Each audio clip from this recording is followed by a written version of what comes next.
to change it before it got to that point. Get the killer cops off the force. Because Chauvin ain't the only one. So when we think about somebody like Bob Crow, we have to come out here and make our voices heard. How is it that his wife gets to work in this big, beautiful building downtown, knowing damn well her husband is a racist, and knowing damn well he don't like black people, and knowing damn well he done got out there like a punk coward, kicking people's asses, and then he gets a platform at a place like WCCO, acting like he's about law and order when he's doing nothing but undermining it. So yeah, we're saying Liz Collins needs to be fired. We don't need to look on WCCO and see her face with her caping for a racist ass cop. Period. She gotta go.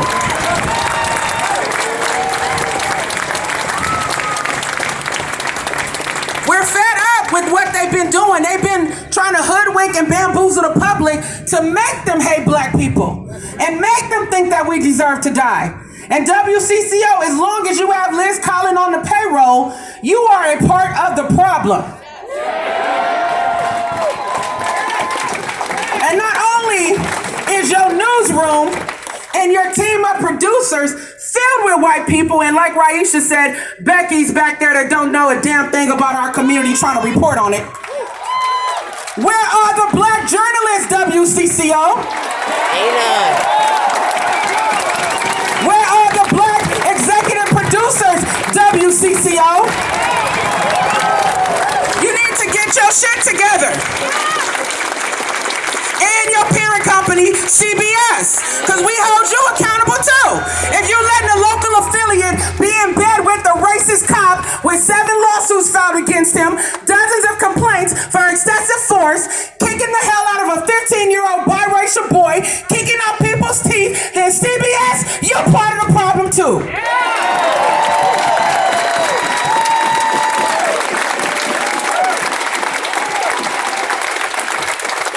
And all of these journalists at WCCO and across the Twin Cities need to undergo cultural competency training.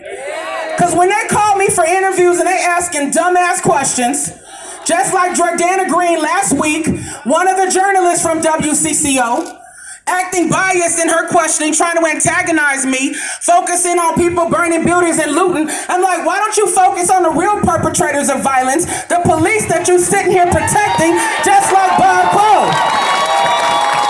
Don't come for me, Jordana. I don't play them games. Because now we all came to your job and Liz Collins' job, and we setting the record straight. This isn't about violence in the community. It's about the underlying violence that led to the protests, that led to people being outraged, that led to people taking to the streets, that led to people putting their health on the line, that led to people facing big-ass rubber bullets and tear gas. That's why my voice sounds like this right now. Seeing the cops use their militarized power against people out there in the streets demanding justice for George and all victims of police violence, which is what we have a right to do.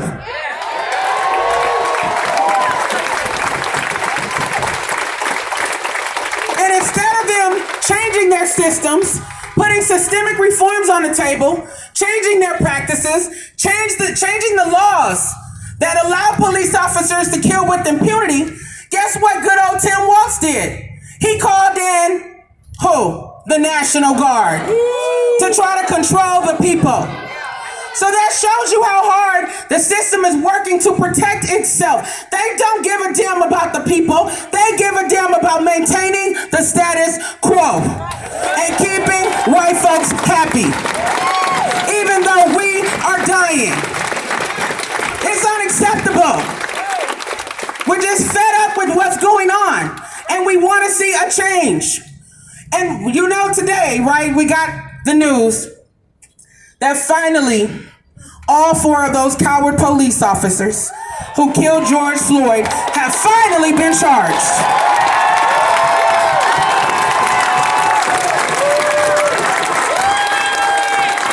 Finally. But why did it take all of this that we've been through?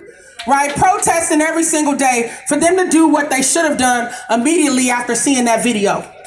and realizing it wasn't a medical incident. So while we celebrate that, we have to raise the question, what the hell took y'all so long?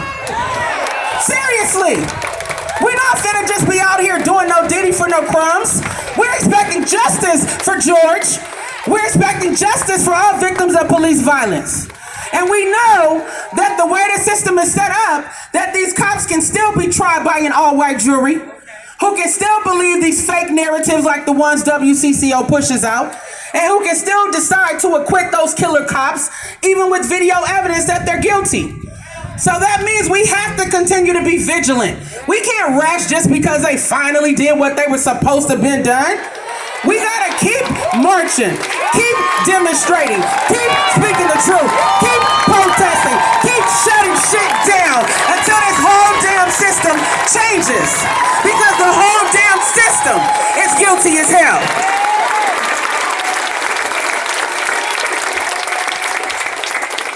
And we said what we said about Attorney General Keith Ellison. He may have now been appointed the case, which I'm glad that it's out of Mike Freeman's hands, because we know Mike Freeman is incompetent.